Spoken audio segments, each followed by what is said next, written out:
Hello, guys. Welcome to the third episode of the Portals and Pathways podcast. I am your host. I am Brady, known from Chasing Paranormal, and now I'm running events in the Brady, Minnesota area. So, before I kick it off, guys, I have three awesome sponsors that I'm going to be bringing up throughout this podcast tonight. I'm going to kick it off tonight by bringing up Julie Jo Larson. She is an author from Brainerd, Minnesota, and she has written 100 Things to Do in Minnesota Before You Die. She lives right here in Brainerd. She is a public speaker. She is a writer. She is an adventurer, and you can catch her in the woods with a walking stick on her days off because she's constantly looking for new adventures across Minnesota to share in her books. So, therefore, guys, I'm going to be kicking off the podcast tonight with Grady Hughes from Grady Paranormal. He's going to be joining me on the Join the Chase tour that's going on across the Midwest, honestly. March 7th, we're kicking it off here in Brainerd, Minnesota with a gallery reading with Brooke Ashley. I'm going to be speaking, and then Grady Hughes from Grady Paranormal is going to be joining me. So I'm going to bring him onto the stage right now and welcome in Grady Hughes. How are you doing? Hey, good to see you, man. I'm doing good. How are you? I'm doing great. It's a thrill to be talking to you, man. We've never talked before like this. So this is 5 years, I feel, and we've only chatted through comments. Yes. Like two ships passing in the night, it feels like. So No, man, I've been in follower of Great Up Paranormal, just to let you know, since you guys have kicked off. You guys have been doing a phenomenal job, your whole crew, everything you guys have released, places you've investigated. So what really got you going to be a paranormal investigator, Grady? Well, gosh. Well, thank you. I think most people are my age, I guess I should say. Grew up watching, all the big the paranormal TV shows that were out there, obviously. And even earlier than that, grew up watching things like Unsolved Mysteries with like Robert Stack, and there's a couple more that I'm now slipping my mind. Most Haunted is a show from England that I kind of grew up watching too. So had some personal paranormal experiences in my life as well that kind of fueled that interest. So kind of a combo platter, really. And my brother and I were, always kind of joked around thinking like, wouldn't it be fun? We'd watch like, the show and we'd be like, wouldn't that be fun to do that for a living? Oh yeah, that'd be a heck of a time, and we just joked around about it. And kudos to him and his wife. Finally, they bit the bullet. They just reached out to one of the locations that we were aware of, and they're like, we don't really know what we're doing, but can we rent your building for like a night? And they were like, yeah. And that was that. So that's how started with chasing too. I got a hold of Big Winnie and we filmed there in one night, really having no idea what we're doing, man. It was just like handheld cameras making B-roll footage, and I had like, is this even gonna look good? So I'm like going through with like 24 hours of footage, and I swear it was like so much deleting because I was like so new to it, but you guys have improved a lot. You guys investigated, Boyd, you guys have investigated Masonic Lodge, haven't you? Oh yeah, yep. We How's the were Masonic there. Lodge? Whew. We were one of the first groups that that Jill let go in there, actually. Wow. And yeah, it was a very interesting evening. So if you're not familiar with the lodge, so it's a very, very small town in like, the middle of nowhere, Illinois.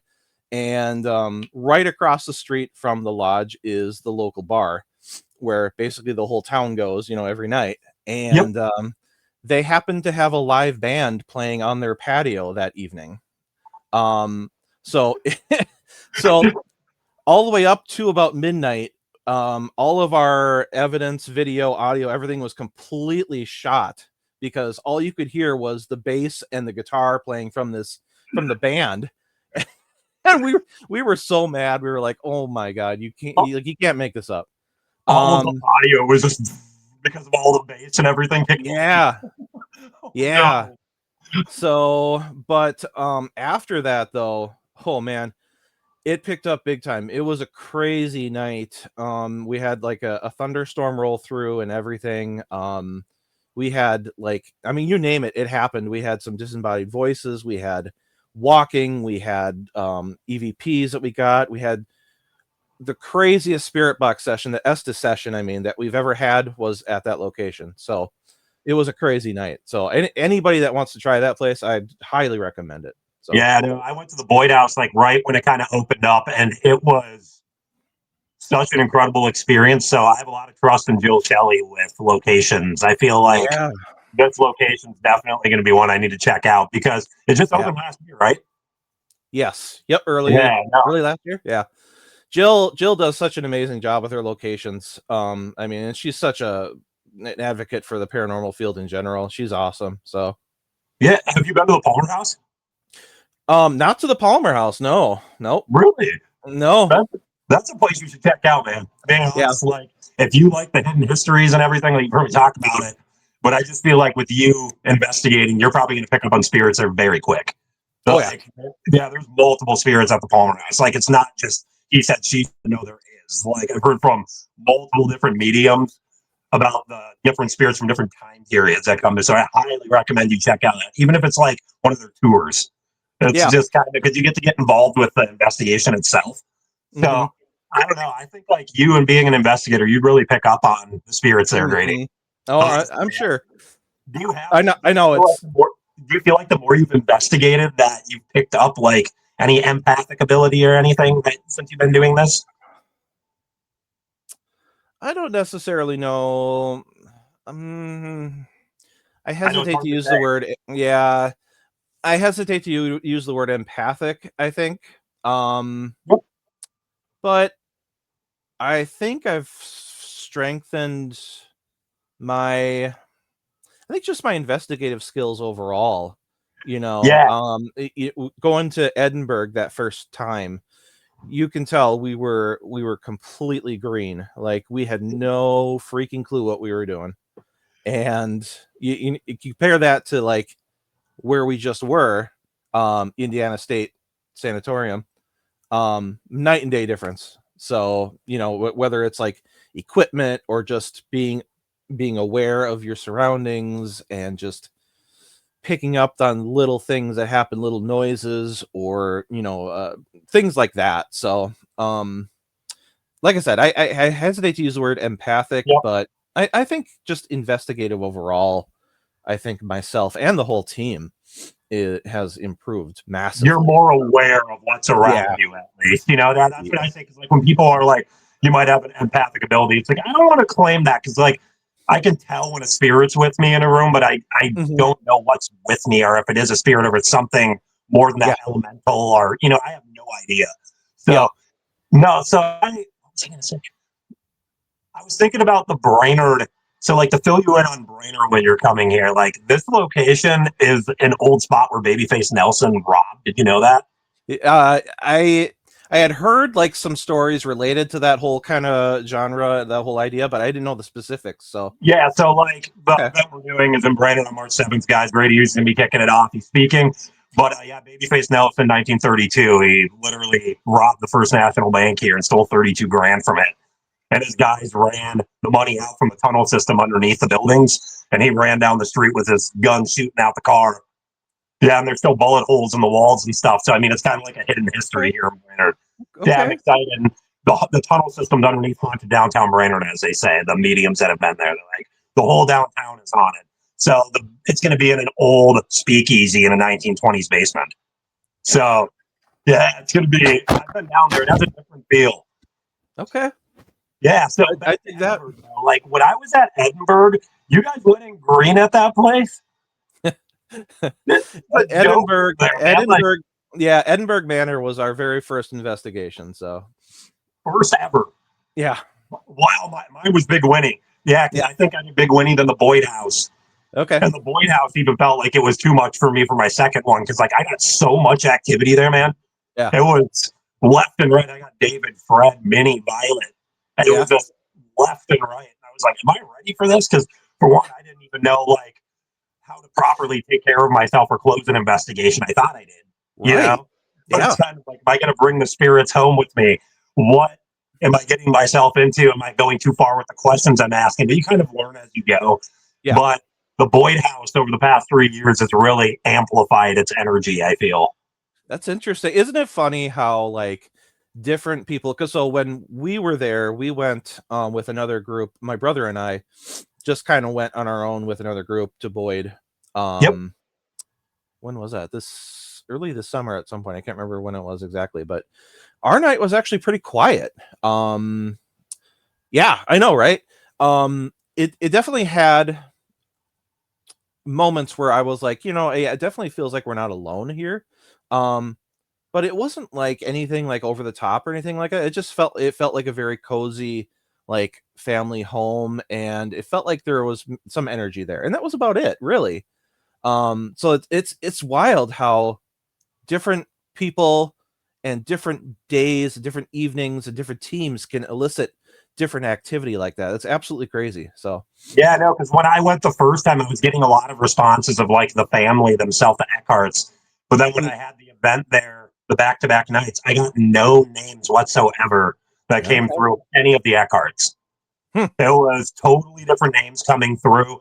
There was like so much activity because I have Scott Paston out there, and he Yeah. walked out of his vehicle and he looks up to the bathroom and he points and he goes, "There's activity up there. There's an energy up there." And he walked right up to the bathroom and his ITC device went right off. Yeah, so like we were investigating the whole first night. Then the second night we went there and he walks up the stairs to go investigate the attic. And literally it says Scott. And then it actually did say, "My name's Fred." And then it just kept saying a bunch of like weird sexual innuendos to him during an Estes match, throwing everybody off. So we're getting like these darker spirits coming through. Okay. They're trying to be more insulting at the Boyd House than the Eckharts anymore. So it's like, I wonder what's going on and why different spirits are coming through, you know? That's interesting that it was maybe a little darker that second night too. That's interesting. Yeah, I mean, with like the different amount of groups that are going in there on a nightly basis, every single week of the year, it's like you wonder if any portals have been open, what's been going on there. Joe would probably even wonder the same thing. Like, Yeah. you have everybody investigates differently. It's a thing. Everybody has their own nuances that might be similar, but I've investigated. I'm sure you have too with a lot of different people, and I learn from everybody every time I'm investigating because Oh, yeah. everybody does it differently. I mean, when it comes down to like the questions are the equipment or just even getting ready or the preparation, it's everybody's different. So do you have any certain ways of protection when you investigate? Nothing fancy. It's something that I've done since we were. Oh, your name came through on video there too. Jeez. Okay. The doorbell. Oh yeah. Okay. Yeah. As far as the protection goes, it's something that I've done since we first started, and I continue it to this day. Is I will just say a simple prayer beforehand. Yep. Just like a personal little prayer that I say.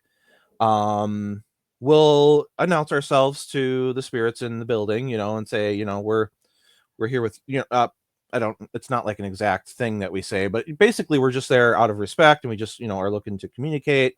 We don't intend any like harm or any, all that kind of stuff. Then afterwards, after we're done, when we're ready to leave, we'll say thank you. Thanks for communicating. You're not welcome to follow us anywhere. You cannot attach yourselves to us. We'll see you soon. And that's pretty much it. Yep. And so far, so good. So Yeah, I've been kind of the same way. Like the first time I started, I was doing like the Lord's Prayer and stuff because I was like sure. kind of any ways of protection. But now it's more of like I'll say my good intent, what I'm here for, that I'm not trying to be malicious, and then I'll do the introduction, the knock and introduce like because Patty Negri, when I was working with her, she's like, introduce yourself. The spirits want to know who you are. So I kind of do a thing when I kick it off with everybody. We introduce ourselves, and names seem to come through after we introduce ourselves. Okay. So I was at an event, and actually, Brooke Gagnon and Jared Gagnon, they're Yeah. people that go to my event. They have a Yeah. thing that they do. It's a secret, like code word that they use at their Oh. event, where they'll be like, for example, coffee.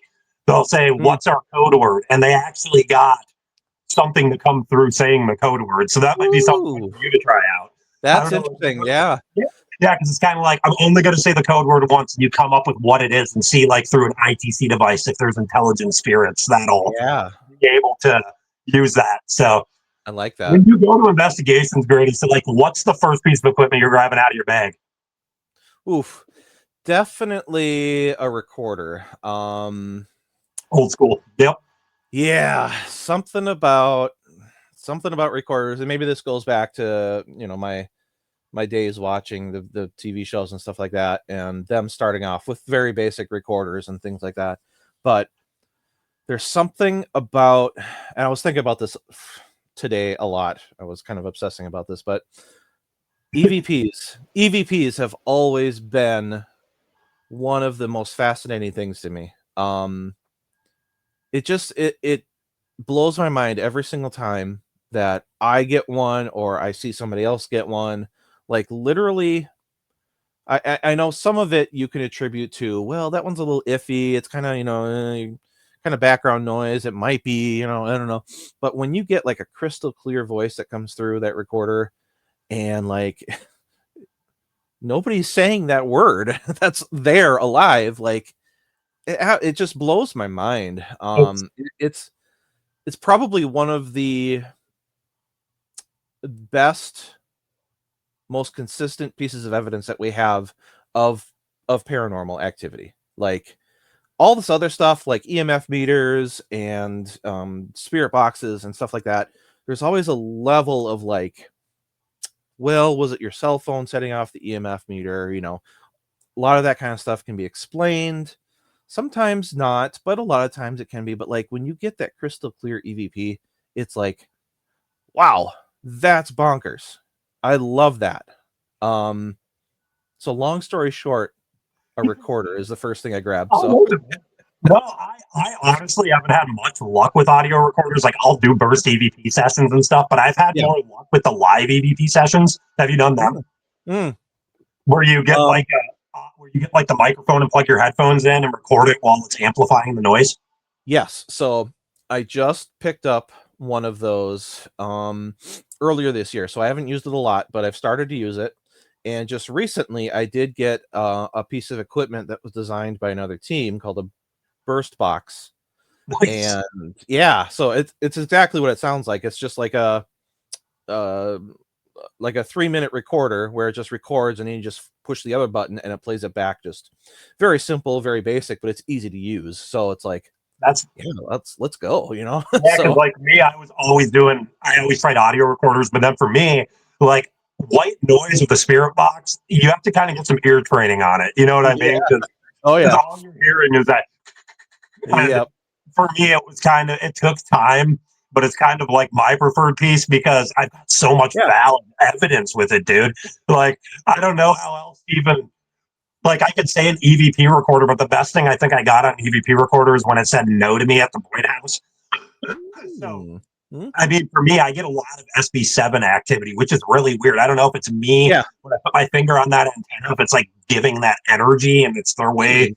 of like their preferred way of communicating with me. I have no idea, but that has Interesting. Okay. always been. I Interesting. think two devices have been working for me too pretty well too. Okay. All right. Do you use any Um, phone apps?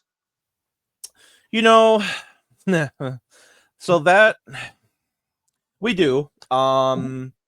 With the understanding that it is exactly what it is. It's a Yep. phone app. It's a word database. How valid is it? I don't know. That's obviously up for debate. If anything else, we kind of see it as a great conversation starter. Yep.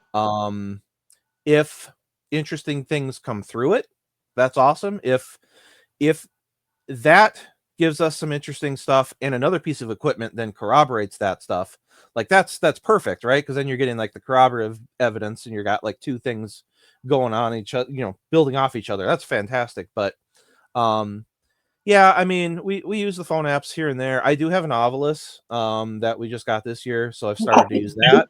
Yeah, Let's so go. yeah, so along the same line, again, it's just a word database. But yeah, so we use it here and there. So yeah, I think the only apps that I really use that I feel confident in because I've seen like other people use them that I've worked with is Necrophonic, and I yeah, use Ghost Lab. okay, sure, Because yeah, Ghost Lab, the ITC, I'm kind of iffy on it. But when I was at Big Winnie, it kept talking about that there was ashes by the trees, and I was told that Native Americans would be buried by trees to be born to like live immortally. Sure. Sometimes I don't have that down to a T. I don't know like the actual ritualistic ways of it, but it's something about being very close to trees so they could have immortal life through the tree. And it was telling us about bodies by the trees. And we were like, why is it telling us that a body's buried by the trees? And then we were piecing together, oh, because Yeah. they're immortal life through the trees, and it was coming through Ghost Lab. So I'm like, this is kind of a different thing to come through a phone device. That's Necrophonic, I've gotten like your yes and no's, but I haven't gotten anything enough to make me go, yeah, this app isn't good, you know? I kind of keep yeah. going in the background and I'll see if it works out, but I put everything in like airplane mode and I set Yeah. everything off when I'm doing it. So Yeah, yep, definitely. Got to do the airplane mode. Yeah, we do. One of our team members does use necrophonic. So, yep. So, have you ever used a portal box? Somebody just asked. Ashley did. yeah. So I built one.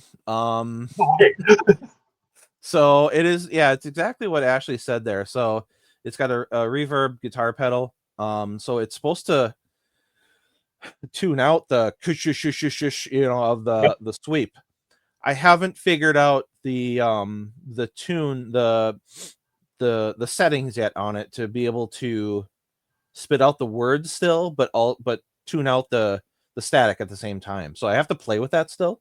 But I did build one and still kind of playing with it. But yeah. What do you do? Like control the static through the reverb pedal? Yeah, but well, yeah, so there's a reverb and then there's a noise gate.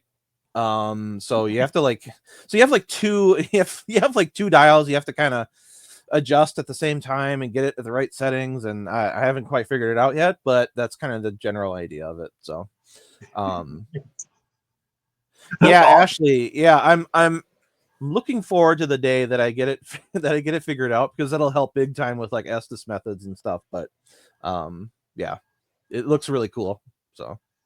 So you're a Guitar Hero expert, I heard through my comments. Grady, are we going to have a guitar battle? Is this going to Oh happen? man. Like you can play through the fire and flames on expert. I'll play it on my guitar, and we can see what we can do. You'll beat me, I promise you. Oh man, I also haven't played it in about 10 years, so I mean there's that. But I won the spirit stick at school for Guitar Hero, man. yeah. Yeah, I faced the senior in my freshman year and just smoked him. Ooh, Yeah, nice. everybody just like putting horns up for Guitar Hero, just clicking away through the fire and flames. I even did Dude, the top solo. that song is wild. I was more of a GoldenEye player myself, but that's a little old. That's a little older than Guitar Hero, I guess. But whatever. So back to the paranormal. Is there any spots in Minnesota that you want to go to investigate that you have not? Oh yeah, for sure. Palmer House, obviously, would be sweet. No Pemming, obviously, but that is pretty much off the book, pretty much. Sucks. Unfortunately, yeah. Um, the Wabasha Street Caves would be fun, would be interesting. So It's my dream right there, man. yeah, Like I literally, like I was telling somebody else, I got on the phone with the Wabasha Street Caves. I sent them emails for years. It's like, can I get in there? And then I finally got a call. It said Wabasha. And I like pick up and I'm like, hello, yeah, how's it going? And they're like, oh, we're just messaging you back about your email. We're just going to tell you we're absolutely not doing this here. And I'm like, what? You guys called me back. Get my hopes up. So I just saw they had Sarah Limos there though. So I'm hoping the doors will like open up for the paranormal to go to the Wabasha. well, and So and that's weird, because when I emailed them at one point last year, I think, and they gave me a completely different response. it They was were two like, years ago or so when it happened to me. So it might have kind of changed within that "Oh, year. Maybe somebody had like a personal experience there. They were not open to it, dude. It was just yeah, like, nope, thanks for having interest, but not happening. yeah, right." That's possible. Yeah, I Are there remember. any locations that Grey Duck has filmed at that kind of took time to film at? Like to talk to cities or talk to a building or talk to somebody in particular to kind of get like the filming set up? Yes. Yeah. Um. Yeah. Yeah. So the William Irvin in Duluth, um, took some time. Um, when I had initially reached out to the curator up there, her name is Mary. Yep. Um, she wasn't real on board with the idea. She didn't outright dismiss it at the time. Yep. Um, but she left the idea open, just like, hey, let's just stay in touch. It's not a great time right now, but maybe at some point in the future. I'm like, yeah, great. So we kept after it for, it was almost a year, where we were kind of just, yeah, we were just talking back and forth. And eventually it worked out where a time opened up where she was like, hey, you know what, if you guys want to do this, then I'll be here and let's do it. I was like, heck yeah, let's go. So so we did that. um and then after we were there, then she actually opened up, she held 2 public events there, Oh, where, wow. yeah, where people bought tickets and were able to go on the boat and investigate. One of the times last in August, my brother and I were actually there to help with that. So we kind of led groups around the ship and showed them the hot spots and things like that and investigated with them. So that was a lot of fun. So That shit is creepy, man. Like once you get down into that basement, your voice just echoes through. yeah, Did you guys get the anything there, or was it more just the thrill of we being got there? well, so fun story. When we were there, it was either July or August, and I remember we took the temperature down in like the bowels of the ship. It was like 115 degrees in there. Like we were dying. So, oh man. But we got actually one of the weirdest and one of my favorite EVPs that we ever got was on the William Irvin. Um, it was a voice recorder. It was just set up in one of the crew quarters, just on its own. We weren't doing like a live session or anything like that. Just set it in there overnight, and just out of the blue, listening back to the voice recorder, there's the sound of like running on a metal grate, like clunk, clunk, clunk, clunk, clunk, clunk, clunk, clunk, clunk. And then you hear a girl's voice saying either "it's me" or "miss me," and then more running, clunk, clunk, clunk, clunk, clunk, clunk, clunk, clunk, clunk. So it sounds like she's running up to the recorder saying "it's me" or "miss me," and then running away from the recorder. It's like you're on the movie Ghost Ship. Absolutely, it's absolutely wild. I can't, like, if you don't know me, I'm a very logical thinker. I like to Yeah. explain things through science, and I like to debunk things, and like I've racked my brain trying to figure out how that was possible for that, like, outside of like paranormal. How can I explain this rationally? I can't figure it out. Yeah, I no, don't the know. thing is about Lake Superior is like I don't think people that aren't into the paranormal, it is so haunted. Lake Superior. The Yeah. amount of salt that is in there and the preserved bodies that are sitting in Lake Superior, guys, like it's literal shipwrecks.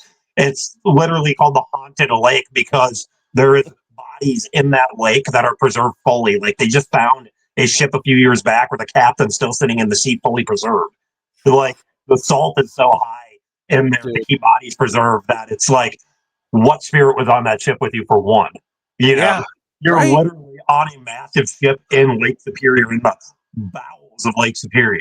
I So, like, know. that's incredible, man. That's what Yeah. an experience, man. That's so cool that you guys got to investigate that. It is. It is so cool, and I am forever grateful to Mary for letting us do that, and hopefully we get to do it again. Like it seems like she's open to that idea, and I would love to.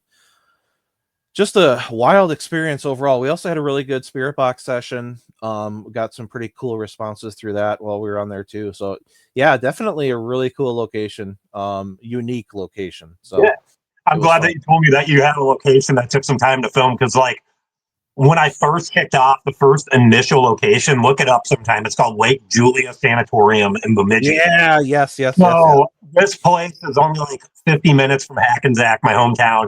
And I Yeah. wanted to get in there. So I got a hold of the city of Bemidji. I got a hold of the mayor of Bemidji. I got a hold of everybody in Bemidji. It took 2 years for us to literally get a hold of the owner of the building, only for him to tell us no. He's literally like, the floors are collapsing. There's dark spirits in there. I'm boarding them. I'm boarding up the window so the spirits can't get out. No one needs to go in there. So it's like the amount of an effort that you can put into a filming just to get shut down too, man. Like it's a First of all, was another one. Leduc was another one that took about a year and a half to get. okay. Yeah, have you been there at all? No, I was gonna say though, it seems like they're a little more open to letting people there now. So that's Yeah, they interesting. have a new manager as of recently because I've been trying to get an event going there that I'm trying to get like you and Doug involved with from Reaper. But Yeah. they have to do like a meeting and they have a new manager there. And I guess they're like changing protocol and everything. So I haven't gotten an answer back on it yet. So Gotcha. it's kind of like a newer system. But Leduc is beautiful, man. It's like an old Victorian style mansion Yeah. Civil War era. So my sister and I recently, where were we going? We drove. I don't remember where we were going. We drove through Hastings for some reason, and I purposely drove by it. I was like, I gotta find this place, so we did, and absolutely gorgeous. Right Oh my across god! the Quick Trip. Yeah, right. Yeah, no, that place was the friendliest location I have ever investigated in sense of spirit activity. Okay. But there was a time when we were filming and it was Lexi at the table and they pulled this curtain on her, but the footage got deleted, dude. Like one camera was on me and we were sitting at the dining room table and she was over here and literally the camera angle that I have, it shows like the table literally getting pulled like the curtain on. I'm like, and you see it moving. Our legs aren't even moving. I'll have to release it eventually because it was supposed to get released through Spirit Realm, but there wasn't enough activity for an episode kind of thing, you know? Yeah, gotcha. Yeah. Leduc, though, I highly recommend it because there's like a slave quarters in the back there where the slave used to live. And then William Leduc dabbled with spiritualism after his wife passed away with his daughters in the home. Yes. Yep. So it's like a whole thing there. I like you as an investigator, you would love it. All right. That's definitely a spot. Then you brought up No Pebbing. That was like my dream spot until I heard about No Pebbing Sanitarium, guys, is in Duluth. It's where Project Fear filmed about 3 or 4 years ago, and then there was a black mold that shouldn't have got Dakota laid in sick. Yeah. So they ended up closing the doors to the place. I'm like, you can't even get in there, Grady. Like, I've heard it's so locked down, they have security there. Oh yeah. Have you seen it with your own eyes? I haven't. Yes. So if you're driving up, well, so I've seen it from the freeway, basically. So Okay. if you're driving up to Duluth, you can see it, like you can see the top of it from the freeway. But that's about as far as you can get. If you go up to like the driveway, it's gated off at the end there, so you can't like get close to it at all. So, but So they just have it, and I heard that if you even like, they have drones and everything around there. Like, yeah, I wouldn't doubt it. I wonder why. Like, it must just be like a big liability issue because of everything collapsing and the black mold that they're not allowing anybody in there. Yeah. Duluth's got a lot of different places. Like another place I got the okay to film out in the past was Edgar Tower. Oh, interesting. Okay, yeah. Here's the thing about Edgar Tower. So, like, people might have this curiosity about Edgar Tower because there was apparently this guy that jumped off the top and committed suicide back in like the 1900s. Yeah. Well, I messaged the Zenith, I think it's called Zenith in Duluth, the big newspaper, and all they said back to me when we were going to film there, they go, "We will only give you an interview on something that is factual." So I'm pulling back from this filming, man, because I could not find anything. Have you heard about the suicide at the Younger Tower? Yes, I had also heard that it was questionable if it had even happened. So exactly, yeah. So like I've been trying, me being like that history dude, I'm like trying to dig into it for the longest time, and I never could find anything. Yeah. So I don't know, because like Duluth has even they have the railroad, you know, like the museum there. That is another place that the two of them. I don't know, man. There's so many cool places in the state. I don't. And it's weird because they're not like super duper like well known. They're like little gems, you know. And yeah, there's so many places. Like you could have like a mile long list of them, and I'd love to check them all out, honestly. So I know, like Brainerd has one here that I've always wanted to get into called the Last Turn Saloon. I took Patty and Henry up there to see it. It's an old 1900 saloon that's like a pub here in Brainerd. But everybody has told me about the reports of a lady in a white dress. I've heard like from over 20 people that they see a lady in a white dress by the bathrooms there. So that's another spot when you're in Brainerd to even go eat there. It's right down the road from where we're doing the event. So nice. Okay, cool. Yeah, because I know that there's been multiple teams that have went out there and got like footage of bottles moving and voices and spirit activity and whatnot. So okay. I reached out. That jogged my memory. I did reach out to. I can't remember the name of it now. It may have been that place.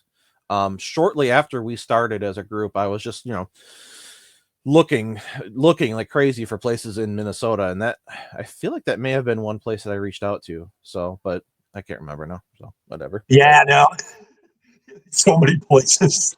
Yeah. I mean, even like speaking Duluth, over the bridge in Duluth, there's the Fairlawn Mansion. Like Yeah. you have all of these beautiful locations. You have Condon and Duluth, which will never happen. I wish the Glensheen Mansion would, let Dude. a group of people go in there, dude.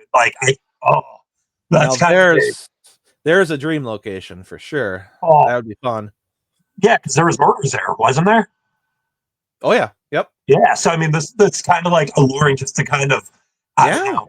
I know they're open to the paranormal there now too, so it's. Okay. Are you going to be going to the Anderson house in January? Yes. Let's go. Are you? Yeah. Nice. That's awesome. Yeah, Cool. me too. Nice. They want me to. So that'll be a lot of fun. I was there last year. We had a lot of fun. So that'd be cool. yeah, because they wanted me to go the year before, but I didn't line up for it. So she wants me to speak then. So Nice. yeah, I have no idea. Speaking is a blast, Grady. I was It'll supposed to be go like 45 minutes at the Coco Moon event with Patty Negri, and I went like 15, and I turned to Patty, and I'm like, I'm done. She's like, you're done? And Patty's like, well, we're going to do a Q&A for you for the next. So her being a pro, she just pulled up and just started Q&A me in front of people. But yeah, man.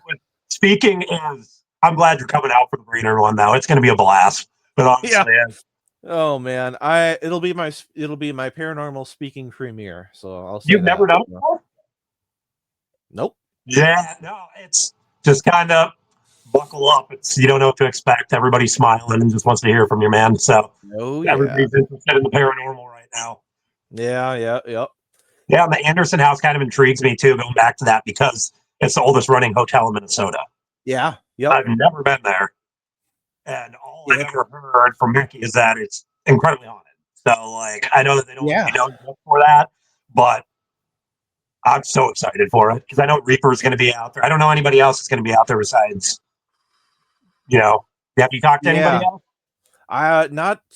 Not yet. No. I'm trying to remember. Oh, there's another group that is slipping my mind now that I interact with them online too, and they were there last year, and they'll be there again this year. I saw, but I can't remember who it is now. I can't remember, but everybody there last year was super nice.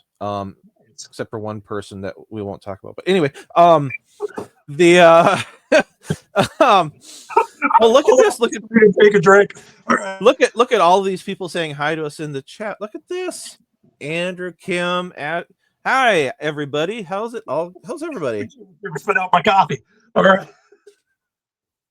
All right. Yes. Well, we're talking about the Anderson house. I'm going to bring up another sponsor quick here.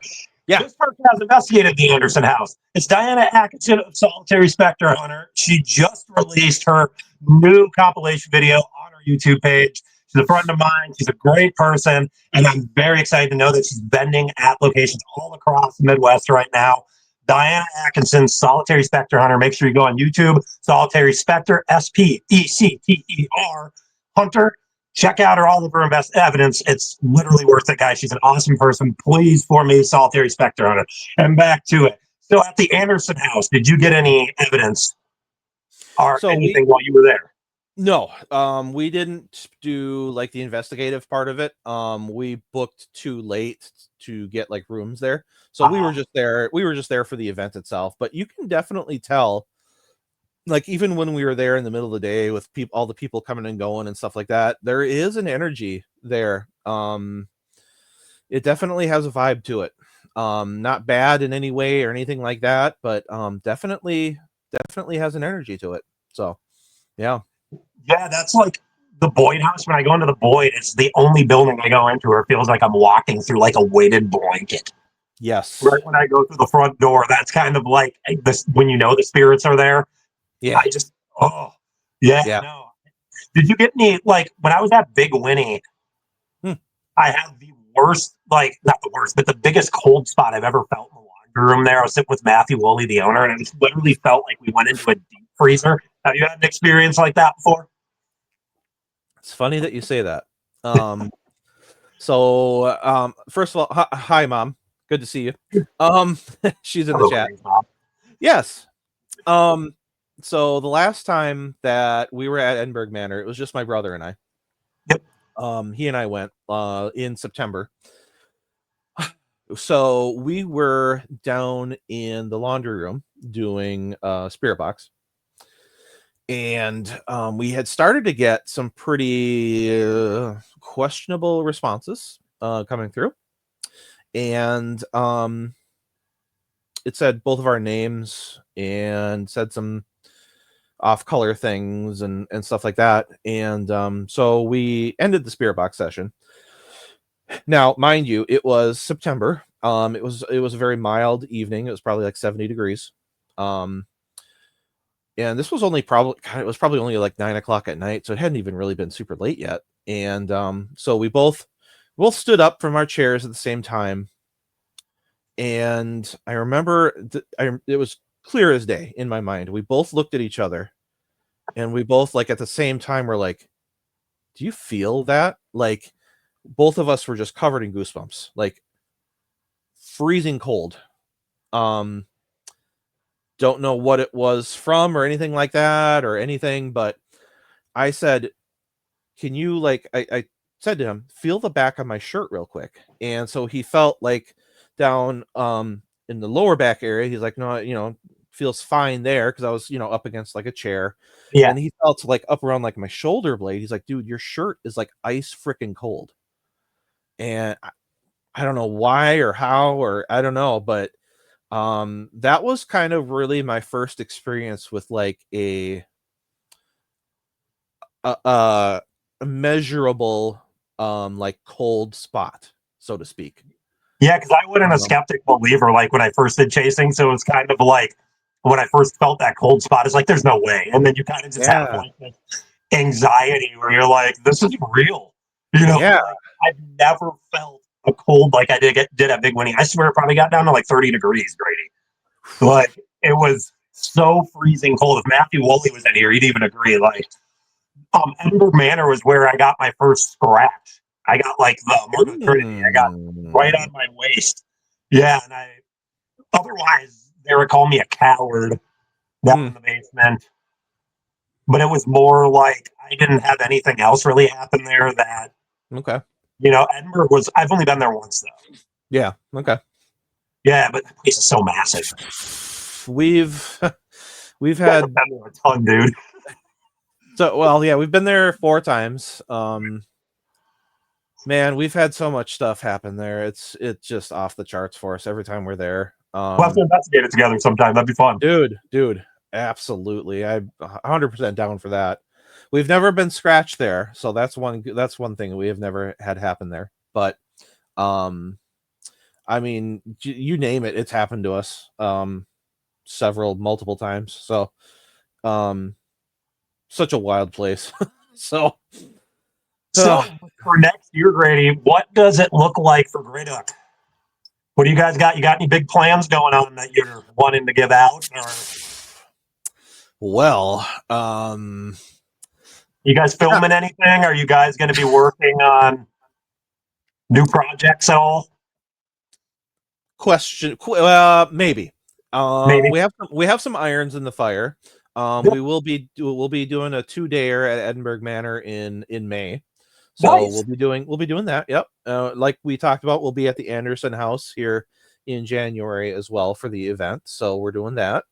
And then I'll be with you in March, obviously. So yeah, no, that's going to be wild because we have that one that I'm doing Patty Negri back to backs at the Boyd House a few weeks later. So yep. Patty going to the Boyd House, man. Yeah, that's cool, man. I have no That's idea. pretty cool. I love that AI captions translated Grady. Now look here, otherwise, we don't have anything set in stone yet. We're working on a couple things, and we'll keep everybody appraised as those things develop. But It's a lot of work. yeah, And, yeah. like between do you do the editing? No, so oh man, so I've dabbled in the editing a little bit, Yep. but man, my brother went to school for like visual effects and stuff like Yep. that, and he does such an amazing job of like all the editing and the cutting and the graphical stuff, and we wouldn't be anywhere without him, that's for sure. So Yeah, that is awesome. That is so cool. she does a lot of that stuff. I dabble in it and pretend like I do like a good job and whatever, but um I'm mostly like I'm like the initial evidence review, so I'll be sitting through the hours of video and audio and stuff like Oh that, yeah. and then I'll pass it off to him. Then he will kind of make it all work. Splice and make So it up to yeah, what you need to. Yeah, because oh man, it's a chore editing. I'm telling you, like an hour a minute at least, and then you have to go over everything, add different audio files. You need to make everything line up. It's you've seen it. I mean, dude. so kudos to you guys, man. I applaud you guys for doing what you do. It's Yeah. it's it's hard work. It really is. I applaud him. I applaud you. Everybody that does it. Like, whew, I don't know how Yeah, you do it. So me, I learned little tips by just asking like Josh Purvis and Brandon Elvis. I'd send them little messages and see if they'd reply, and they always gave me little tidbits of help throughout. But nice. I'm always learning. I haven't edited anything in the last year though, or so. So it's been a Yeah, while. Let me nice. see. Grady, did you ever get to that haunted record store in Elk River? Kim, are you talking about? Was that the one on Facebook that I was talking to that person about? I think it was Anoka, if I remember right.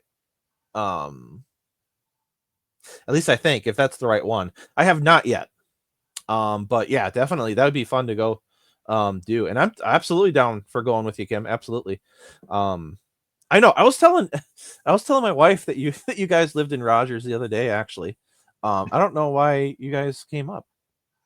I don't know how you guys came What up in our coincidence. conversation. But anyway, I said, "Oh yeah, well they live in Rogers," and my wife was like, "Well, we should go out to dinner with them sometime." I was like, "Yeah, absolutely." So anyway, um, yeah. So That's awesome. um, but yeah, no, yeah, I think it was the one in Anoka. But yeah, absolutely, yeah, I would love to, 100%.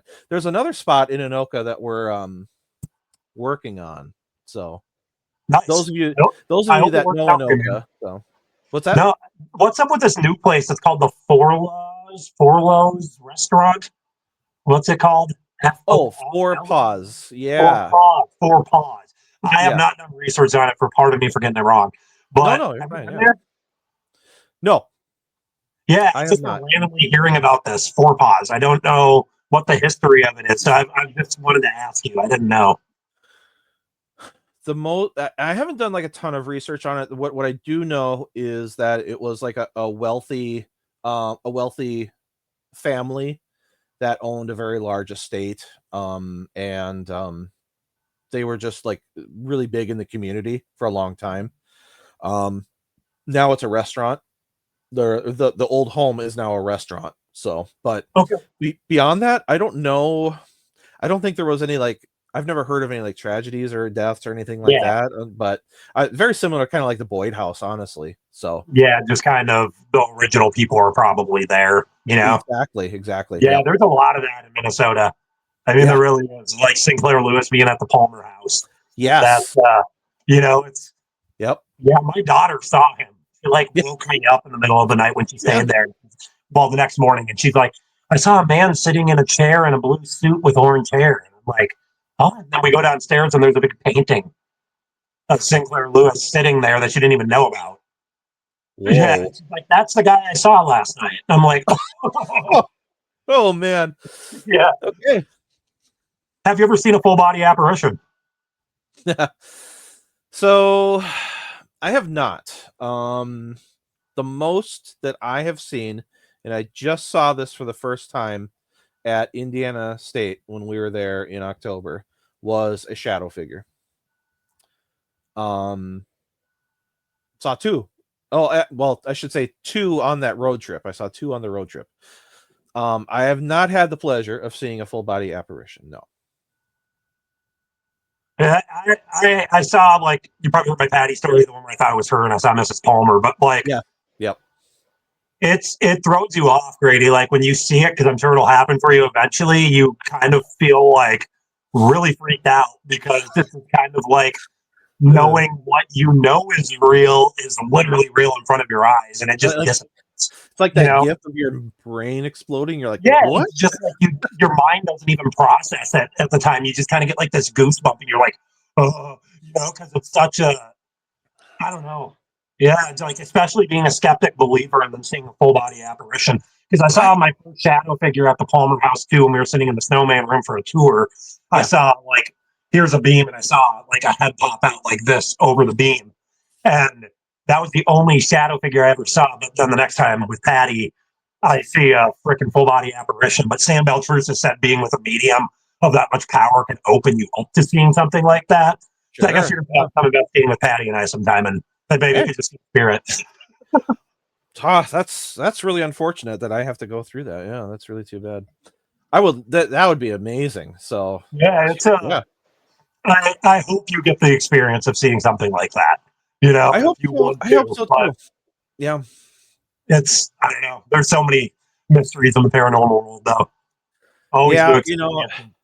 yeah, it really, and that's part of the allure of it, right? Is just it's the allure of the unknown, Yeah, and there's just so much out there that's possible, and so much that we don't know, and it's just so fascinating. So I love it. So the apparition of the woman in the last room saloon had no feet. I saw her body through the stall crack when out from below the door. Oh wow, dang, creepy. that's Wow. wild. Here's a question. Yeah. With no feet, is it a full bodied apparition still, or is it a partial body apparition? I'm just kidding. Anyway. Well, does that just go super? Yep. There you go. Oh man, that's awesome. Awesome. What does Haunted that say forest in here? Have you East been to Haunted Forest in East Bethel? No, I don't know I have anything about not. that.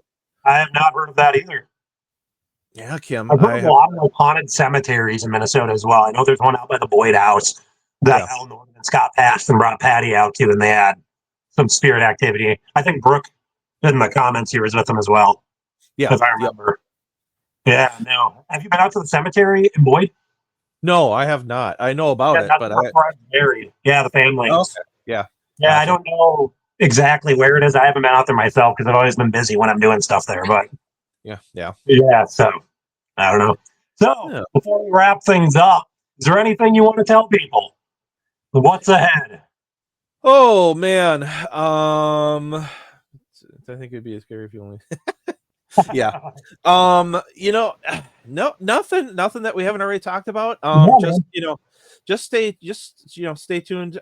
We're mostly active on Facebook. Obviously, I'm on there like nonstop. So, just stay tuned to our Facebook page, and we'll post updates about where we're going as we get things booked and stuff like that. And we may be releasing a video here in the not so distant future. It's an older one that Griffin has been working on for a while, Nice, but man. it is from the Trans Allegheny Lunatic Asylum in West Virginia. Oh, So, boy. 2 months um, ago. That um, is going to be awesome. we had a wild night there. I'll just say that. So, Awesome. Well, no, yeah, I just want to say to you, Grady and Grey Duck, Grey Duck Paranormal is spelled Grey. I want you guys to know that Grey. Grey Duck Paranormal. Follow them on Facebook. And I just want to let you know, Grady, you guys inspire me. Honestly, I've been following you guys for years Aw, and being able to talk with you. You guys have always kind of just kept me going. And I hope I've done the same for you, kind of just bringing locations out together and dude. bringing a spotlight to the Minnesota paranormal community because I've always wanted to chat with you. So today means a lot to me, Dude, honestly. So absolutely, yes. I will say, and we'll talk more later on, but you have been an inspiration for me as well since the I beginning. appreciate that, man. No, And man, it's good to piggyback off each other, and we can do great things in this field, man. Honestly, yeah, I honestly think good intentions, and if yeah, we can work together in the future, I feel like really good things can happen. So absolutely, yeah. Keep doing what you're doing up there, man, and we'll kick some butt. So, all right. So, guys, this is Grady Hughes here from Grady Paranormal, and he's going to be with me March 7th at the Old Open Window Speakeasy, and he's going to be opening it all up. So, get your tickets at eventbrite.com. And thank you so much, Brady. I appreciate it so much. thank you. I appreciate it too. All right, guys. So thank you so much for watching the third episode of the Portals and Pathways podcast. I do have to join the Chase 2026 tour. Tickets are now available on Eventbrite. We have March 7th. We have that one at the Old Open Window with Brooke Ashley doing a gallery reading. I'm going to be speaking. Grady Hughes is kicking it off. Then March 21st, 22nd, we have Patty Negri and myself are investigating the Boyd House together. Leading up to April 18th, we're going to Broadhead Manor. Then May 9th, we're going to be with Brooke Ashley and Earthly Imprint Paranormal out at Malvern Manor. And then more stuff is happening throughout the year, guys. So thank you so much for joining my table of discussion tonight. I will see you guys next week.